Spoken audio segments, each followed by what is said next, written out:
Hello friends. നമ്മുടെ WhatsApp marketing software ആയ chat പ്രോയിൽ നമുക്കൊരു ടൂളുണ്ട്, വാട്സപ്പ് വാമർ എന്ന് പറഞ്ഞ ടൂളുണ്ട്. ഈ ടൂൾ എങ്ങനെ യൂസ് ചെയ്യാം എന്നുള്ളൊരു വീഡിയോ ആണ് നമ്മളിവിടെ കാണാൻ പോകുന്നത്. വാട്സപ്പ് വാമർ യൂസ് ചെയ്യുന്നതിന് മുമ്പായിട്ട് നമുക്ക് ഈ വാട്സപ്പ് വാമർ എന്തുകൊണ്ടാണ് യൂസ് ചെയ്യുന്നത് എന്ന് പറയാം. ഫോർ എക്സാമ്പിൾ, നമ്മൾ പുതിയൊരു നമ്പർ വാട്സപ്പിലേക്ക് ആഡ് ചെയ്യുമ്പോൾ പലരും ചോദിക്കുന്ന ഒരു ക്വസ്റ്റ്യൻ ആണ്, അതുപോലെ തന്നെ പലരും നേരിടുന്ന ഒരു പ്രോബ്ലം കൂടാണ്. പുതിയ നമ്പർ ആഡ് ചെയ്തപ്പം ഒരു മൂന്നോ നാലോ മെസ്സേജ് അയച്ചപ്പോൾ തന്നെ നമ്പർ ബ്ലോക്ക് ആയി പോയി, അല്ലെങ്കിൽ പുതിയ നമ്പർ ആഡ് ചെയ്യാൻ പറ്റുമോ, ഇങ്ങനെയൊക്കെയുള്ള ഒരുപാട് പ്രോബ്ലംസ് ഉണ്ട്. അതിനൊരു പ്രോസസ്സ് ഉണ്ട്. അതായത് process of adding new number എന്തെന്ന് വെച്ച് കഴിഞ്ഞാൽ, ഒരു കാരണവശാലും നമ്മൾ ആദ്യമേ ശ്രദ്ധിക്കേണ്ടതെന്ന് വെച്ചാൽ, ഒരു കാരണവശാലും നമ്മുടെ ഈ സോഫ്റ്റ്വെയർ എന്നല്ല, വാട്സപ്പ് മാർക്കറ്റിംഗ് സോഫ്റ്റ്വെയർ ഒരു അൺഒഫീഷ്യൽ ടൂളിൽ നിന്ന് നമ്മൾ പുതിയ വാട്സപ്പ് നമ്പർ ആഡ് ചെയ്യരുത്. ആഡ് ചെയ്ത് കഴിഞ്ഞാൽ പെട്ടെന്ന് അത് ബ്ലോക്ക് ആയി പോകും. കാരണം എന്ന് വെച്ച് കഴിഞ്ഞാൽ, വാട്സപ്പിന് അത് അറിയാൻ പറ്റും നമ്മൾ നിലവിൽ യൂസ് ചെയ്ത നമ്പറാണോ, എത്ര മെസ്സേജ് അയക്കുന്നുണ്ട്, അതുപോലെ തന്നെ ട്രാഫിക് ഉള്ള നമ്പറാണോ എന്നൊക്കെ വാട്സപ്പിന് അറിയാൻ സാധിക്കും. അത് നമ്മൾ പെട്ടെന്ന് ഇതുപോലുള്ള ടൂള് കണക്ട് ചെയ്തിട്ട് ഒരു 100-200 നമ്പർ അയക്കുമ്പോൾ അവരത് സ്പാം ചെയ്ത് കളയാനും സ്പോട്ടിൽ തന്നെ നമ്മുടെ നമ്പർ ബാൻ ചെയ്ത് കളയാനും ചാൻസ് ഉണ്ട്. അപ്പോൾ അതിനുള്ളൊരു സൊല്യൂഷൻ എന്ന് പറഞ്ഞു കഴിഞ്ഞാൽ, വാട്സപ്പിൽ ചാറ്റുകൾ ഡെയിലി ബേസിൽ വരിക എന്നുള്ളതാണ്. അതായത് അങ്ങോട്ടും ഇങ്ങോട്ടും ഡെയിലി ഒരു 10-15 ചാറ്റ് വെച്ച് വരിക എന്നുണ്ടെങ്കിൽ, നമുക്ക് ആ നമ്പർ ഒരു 14 ദിവസം, മിനിമം ഒരു 14 ദിവസമെങ്കിലും കണ്ടിന്യൂസ് ആയിട്ട് ചാറ്റ് വരികയാണെന്നുണ്ടെങ്കിൽ നമുക്ക് ആ നമ്പർ ബ്ലോക്ക് ആവില്ല. അപ്പം നമുക്കൊരു 4-5 നമ്പർ അല്ലെങ്കിൽ ഒരു 3 നമ്പറൊക്കെ നമ്മുടെ കയ്യിലുണ്ടെന്നുണ്ടെങ്കിൽ നമുക്ക് മാനുവലി അങ്ങോട്ടും ഇങ്ങോട്ടും ചാറ്റ് ചെയ്യാന്നുള്ളൊരു ആർട്ടിഫിഷ്യലി നമുക്കത് പോസിബിൾ ആയിട്ടുള്ളൊരു കാര്യമല്ല. അതിന് സൊല്യൂഷനായിട്ടാണ് ഈ വാട്സപ്പ് വാമർ വന്നിരിക്കുന്നത്. അതായത് നിങ്ങളുടെ കയ്യിൽ 3 വാട്സപ്പ് നമ്പർ ഉണ്ട്, അത് പുതിയ നമ്പർ ആവാം, അല്ലെങ്കിൽ പെട്ടെന്ന് ബ്ലോക്ക് കിട്ടിയ നമ്പർ ആവാം. ആ നമ്പറൊക്കെ ഇതിൽ കണക്ട് ചെയ്യാം. ഒരു 3 അല്ലെങ്കിൽ ഒരു 4 നമ്പറൊക്കെ കണക്ട് ചെയ്തിട്ട് ഈ വാമറിനകത്തോട്ട് ഇട്ട് കൊടുക്കുകയാണെന്നുണ്ടെങ്കിൽ ഇവർ അങ്ങോട്ടും ഇങ്ങോട്ടും ഒക്കെ എന്താവും, ഓട്ടോമാറ്റിക്കായിട്ട് ചാറ്റ് ചെയ്യും. നമ്മളൊരു 10-20 മിനിറ്റത്തേക്ക് നമ്മുടെ കമ്പ്യൂട്ടർ ഓൺ ആക്കി ഇട്ടിരുന്നാൽ മാത്രം മതി, ഈ സോഫ്റ്റ്വെയറിനകത്തു നിന്ന് തന്നെ ഓട്ടോമാറ്റിക്കായിട്ട് ചാറ്റ് അങ്ങോട്ടും ഇങ്ങോട്ടും നടക്കും. അപ്പം നിങ്ങളുടെ നമ്പർ ഒന്നെങ്കിൽ നിങ്ങൾക്ക് ആ നമ്പർ ബ്ലോക്ക് കിട്ടിയ നമ്പർ ആവാം, അല്ലെങ്കിൽ പുതിയ നമ്പർ ആണെങ്കിൽ നിങ്ങൾ ഈ വാമർ എന്ന് പറഞ്ഞ ടൂൾ വെച്ചിട്ട് മിനിമം ഒരു 10 മിനിറ്റെങ്കിലും ഡെയിലി വാം ചെയ്യണം. എത്ര ദിവസത്തേക്ക്? 14 ദിവസത്തേക്ക്. മിനിമം ഒരു 14 ദിവസം. എത്ര നമ്മൾ കൂടുതൽ ഡെയിലേക്ക് നമുക്കത് വാം ചെയ്യാം, അത്രയും നമ്മുടെ നമ്പർ സ്ട്രെങ്ത് ആയിട്ടിരിക്കും. മിനിമം 14 ദിവസത്തേക്ക് നമ്മൾ എന്ത് ചെയ്യുക, വാം ചെയ്യുക. മിനിമം ഒരു 5 മുതൽ 10 മിനിറ്റ് വരെ വാം ചെയ്യുന്നത് നന്നായിരിക്കും. അപ്പം ഈ ടൂൾ എങ്ങനെ യൂസ് ചെയ്യണമെന്ന് ഞാൻ കാണിച്ചു തരാം. ടൂൾ യൂസ് ചെയ്യാനായിട്ട് നമ്മൾ ആദ്യമേ നമ്മുടെ സോഫ്റ്റ്വെയർ ഓപ്പൺ ആക്കണം. സോഫ്റ്റ്വെയർ ഓപ്പൺ ആക്കിയതിന് ശേഷം ഇതുപോലൊരു ഡാഷ്ബോർഡ് ആയിരിക്കും നിങ്ങൾക്ക് കാണുക. ഈ ഇംഗ്ലീഷിന്റെ ലെഫ്റ്റ് സൈഡിൽ കാണുന്ന സെറ്റിംഗ് ബട്ടൺ ക്ലിക്ക് ചെയ്യുക. ബ്രൗസറിന്റെ അവിടെ ക്ലിക്ക് ചെയ്തിട്ട് ബിൽറ്റ് ഇൻ ബ്രൗസർ ആക്കിയിട്ട് സേവ് ചെയ്യുക. അപ്പം ഈ വാമിംഗ് ഓപ്ഷൻ കഴിയുമ്പം നിങ്ങൾ ശ്രദ്ധിക്കേണ്ട കാര്യം, ബ്രൗസർ വീണ്ടും ക്രോമിലേക്ക് ആക്കിയിട്ട് നിങ്ങൾ സേവ് ചെയ്യണം. നമുക്ക് എപ്പോഴാണോ വാം ചെയ്യേണ്ടത് ആ സമയത്തേക്ക് മാത്രം നമ്മൾ എന്ത് ചെയ്യുക, ബ്രൗസർ ഒന്ന് ബിൽറ്റ് ഇൻ ബ്രൗസറിലേക്ക് ആക്കിയിട്ട് സേവ് ചെയ്യുക. ഓക്കെ, നമ്മളിത് ബിൽറ്റ് ഇൻ ബ്രൗസറിലേക്ക് ആക്കിയപ്പം ഈ സെറ്റിംഗ്സിന്റെ ഇവിടെ നമുക്ക് അഡീഷണൽ അക്കൗണ്ട്സ് എന്ന് പറഞ്ഞൊരു ഓപ്ഷൻ വന്നു. ഈ അക്കൗണ്ട്സിൽ നമ്മൾ ക്ലിക്ക് ചെയ്യാം. ഇപ്പോൾ ഇവിടെ ഓൾറെഡി WP1 എന്ന് ഞാൻ കൊടുത്തിരിക്കുന്നത് കൊണ്ടാണ് വന്നിരിക്കുന്നത്. ഇവിടെ നമ്മൾ എന്ത് ചെയ്യുക, ആഡ് ന്യൂ അക്കൗണ്ട് എന്ന് കൊടുക്കുക. ഞാനിപ്പോൾ ജസ്റ്റ് WP2 എന്ന് കൊടുക്കുകയാണ്. നിങ്ങൾക്ക് എന്ത് വേണമെങ്കിലും നെയിം ഇവിടെ കൊടുക്കാം. ഞാനിപ്പോൾ ഇവിടെ 2 വാട്സപ്പാണ് കണക്ട് ചെയ്യാൻ ഉദ്ദേശിക്കുന്നത്. ആദ്യമേ നമ്മൾ എന്ത് ചെയ്യണം, ആഡ് ന്യൂവിൽ ക്ലിക്ക് ചെയ്തിട്ട് നമ്മുടെ അക്കൗണ്ട്സ് ഇവിടെ ക്രിയേറ്റ് ചെയ്യണം. ഇപ്പോൾ ഇവിടെ 1-2 നമ്മളിപ്പോൾ WP1-2 2 അക്കൗണ്ട് ക്രിയേറ്റ് ചെയ്തിട്ടുണ്ട്. എന്നിട്ട് ഈ ലോഡിൻ്റെ ഇവിടെ കാണുന്ന ലോഡ് ബട്ടൺ ക്ലിക്ക് ചെയ്യാം. ലോഡ് ബട്ടൺ ക്ലിക്ക് ചെയ്യുമ്പോൾ നമ്മുടെ നേരത്തെ ഗൂഗിൾ ക്രോമിലെ QR കോഡ് വരുന്ന പോലെ തന്നെ വെബ് വാട്സപ്പിന്റെ QR ഇവിടെ വരും. എന്നിട്ട് ആ വാട്സപ്പ് നമ്മൾ ഏത് നമ്പറാണോ, ഏത് അക്കൗണ്ടാണോ വേണ്ടത് അത് ലിങ്ക് ചെയ്യാം. ഞാനിപ്പോൾ എൻ്റെ വാട്സപ്പ് ഇവിടെ ലിങ്ക് ചെയ്യാം.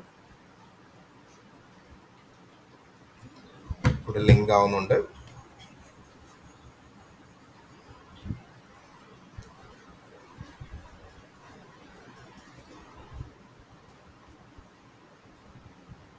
ഓക്കെ, നമ്മുടെ വാട്സപ്പ് ഇവിടെ ലിങ്ക് ആയതിനു ശേഷം എന്ത് ചെയ്യാം, ഞാൻ WP2 ലോഡ് ക്ലിക്ക് ചെയ്യുന്നു.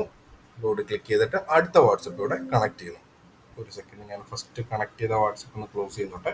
നമ്മൾ ആ വാട്സപ്പ് ക്ലോസ് ചെയ്തിട്ട് വേണം സെക്കൻഡ് വാട്സപ്പ് കണക്ട് ചെയ്യാൻ വേണ്ടിയിട്ട്.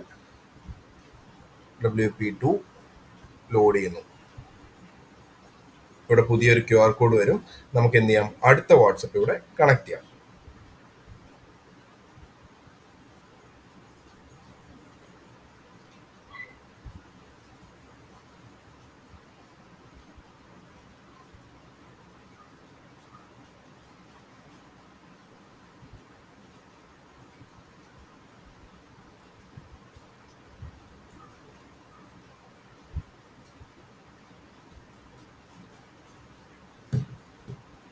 ഓക്കെ, ഇവിടെ സെക്കൻഡ് വാട്സപ്പ് ഇവിടെ കണക്ട് ആയിട്ടുണ്ട്.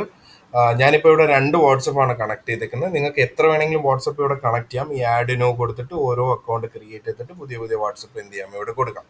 ഓക്കെ, അക്കൗണ്ട് നമ്മൾ ആഡ് ചെയ്തതിന് ശേഷം വാട്സപ്പ് കണക്ട് ചെയ്തതിന് ശേഷം നമ്മൾ എന്ത് ചെയ്യുക, ഈ ടൂൾസിൽ ക്ലിക്ക് ചെയ്യുക, വാട്സപ്പ് വാമറിൽ സ്റ്റാർട്ട് നോ കൊടുക്കുക. അപ്പോൾ തന്നെ നമുക്കിവിടെ സെലക്ട് അക്കൗണ്ട്സ് എന്ന് പറഞ്ഞ് 2 അക്കൗണ്ട് കാണാൻ പറ്റും. ഞാനിവിടെ 2 അക്കൗണ്ട് സ്കാൻ ചെയ്തത് കൊണ്ടാണ് 2 അക്കൗണ്ട് ഇവിടെ കാണാൻ സാധിക്കുന്നത്. അതെല്ലാം ഇവിടെ ടിക്ക് ചെയ്യുക. എന്നിട്ട് ഇവിടെ സെക്കൻഡ് കാണുന്ന നെക്സ്റ്റ് ക്ലിക്ക് ചെയ്യുക. നെക്സ്റ്റ് ക്ലിക്ക് ചെയ്യുമ്പോൾ ഇവിടെ കോൺവെർസേഷൻ, സെക്കൻഡ് കാണുന്ന കോൺവെർസേഷനിലേക്ക് വന്നു.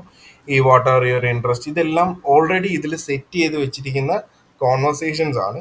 ഈ മെസ്സേജ് എല്ലാം അങ്ങോട്ടും ഇങ്ങോട്ടും നമ്പറിലേക്ക് നമുക്ക് അയക്കാം. നമ്മൾ ഒന്നും ചെയ്യേണ്ട ആവശ്യമില്ല. ജസ്റ്റ് ഇവിടെ നെക്സ്റ്റ് കൊടുക്കുക. നെക്സ്റ്റ് കൊടുത്തിട്ട് ഡിലേ സെറ്റിങ്സ് എന്ന് പറയുന്നത് ഒരു മെസ്സേജ് അയച്ചു കഴിഞ്ഞിട്ട് അടുത്ത മെസ്സേജ് അയക്കാനുള്ള ഒരു ഗ്യാപ്പാണ്. അത് നമുക്ക് ഇവിടെ 2 to 3 കൊടുക്കാം. ഇത് അങ്ങോട്ടും ഇങ്ങോട്ടും മെസ്സേജ് വരുന്നതുകൊണ്ട് തന്നെ ബ്ലോക്ക് ആവില്ല. നമുക്ക് എത്ര വേണമെങ്കിലും ഇത് കുറച്ച് കൊടുക്കാം. എന്നിട്ട് എന്ത് ചെയ്യുക, ഇവിടെ ഫിനിഷ് കൊടുക്കാം. ഫിനിഷ് കൊടുത്തതിന് ശേഷം ഇവിടെ ക്ലിക്ക് ടു ഇനിഷ്യേറ്റ് കൊടുക്കുക. ഈ 2 വാട്സപ്പും കണക്ട് ആവുന്നിടം വരെ ജസ്റ്റ് ഒന്ന് വെയിറ്റ് ചെയ്യുക. നമ്മൾ ശ്രദ്ധിക്കേണ്ടത്, ഒരു വാട്സപ്പ് കണക്ട് ആയിട്ട് നമ്മൾ മിനിമൈസ് ചെയ്യരുത്. നമ്മൾ എത്രയാണോ വാട്സപ്പ് കണക്ട് ചെയ്യുന്നത് അതെല്ലാം കണക്ട് ആയതിനു ശേഷം മാത്രമേ നമ്മൾ ഇത് സ്റ്റാർട്ട് ചെയ്യാവുള്ളൂ. ഇവിടെ ഫസ്റ്റ് വാട്സപ്പ് കണക്ട് ആവുന്നുണ്ട്. ഞാനപ്പം സെക്കൻഡ് വാട്സപ്പ് WP2യിലേക്കും കൂടെ സെലക്ട് ചെയ്യുവാണ്. സെക്കൻഡ് വാട്സപ്പ് ഇവിടെ ലോഡായി കയറുന്നുണ്ട്. എനിക്ക് തോന്നുന്നു ഫസ്റ്റ് വാട്സപ്പ് ഇവിടെ ലോഡ് ആയിട്ടുണ്ട്.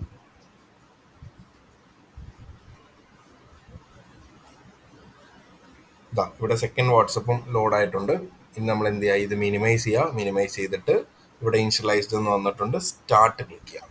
സ്റ്റാർട്ട് ക്ലിക്ക് ചെയ്യുമ്പം ഓട്ടോമാറ്റിക്കായിട്ട് ഈ മെസ്സേജസ്, അതായത് അതിലുള്ള കോൺവെർസേഷൻ, നമ്മൾ സെറ്റ് ചെയ്ത് വെച്ചിരിക്കുന്ന കോൺവെർസേഷൻ അങ്ങോട്ടും ഇങ്ങോട്ടും മെസ്സേജ് പോകുന്നത് നമുക്ക് കാണാൻ സാധിക്കും.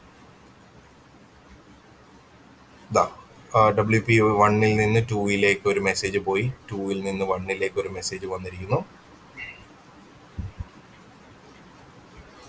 ഓട്ടോമാറ്റിക്കായിട്ട് സ്വിച്ചായി മെസ്സേജ് വരുന്നത് നമുക്ക് അങ്ങോട്ടും ഇങ്ങോട്ടും കാണാൻ പറ്റും. കണ്ടോ? ഇങ്ങനെ നമുക്ക് വാട്സപ്പ് അങ്ങോട്ടും ഇങ്ങോട്ടും കോൺവെർസേഷൻ മാനുവലി തന്നെ ഇതിനകത്ത് നമുക്ക് ക്രിയേറ്റ് ചെയ്യാം. ക്രിയേറ്റ് ചെയ്തിട്ട് നമുക്ക് നമ്മുടെ നമ്പേഴ്സ് എല്ലാം ഒന്ന് വാമപ്പ് ചെയ്തിട്ട് നമുക്ക് എന്ത് ചെയ്യാം, ഈ ബൾക്ക് മെസ്സേജിന് വേണ്ടിയിട്ട് യൂസ് ചെയ്യാം.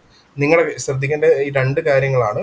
അതായത് നിങ്ങൾക്ക് ഒന്നെങ്കിൽ ബ്ലോക്കായ നമ്പർ അല്ലെങ്കിൽ പുതിയ വാട്സപ്പ് നമ്പർ ആണെങ്കിൽ നിങ്ങൾ മാൻഡേറ്ററി ആയിട്ട് ഒരു 14 ദിവസമെങ്കിലും വാമപ്പ് ചെയ്തതിന് ശേഷം മാത്രമേ നിങ്ങൾ ഈ ബൾക്ക് സെൻറ്റർ സോഫ്റ്റ്വെയർ യൂസ് ചെയ്യാവുള്ളൂ. ഓക്കെ, നിങ്ങൾ ചെയ്ത് നോക്കുക. എന്തെങ്കിലും ഡൗട്ട് ഉണ്ടെങ്കിൽ നമ്മുടെ വാട്സപ്പിൽ മെസ്സേജ് അയച്ചാൽ മതി. ഫർദർ ഡീറ്റെയിൽസ് വാട്സപ്പിൽ പറഞ്ഞുതരാം. Thank you.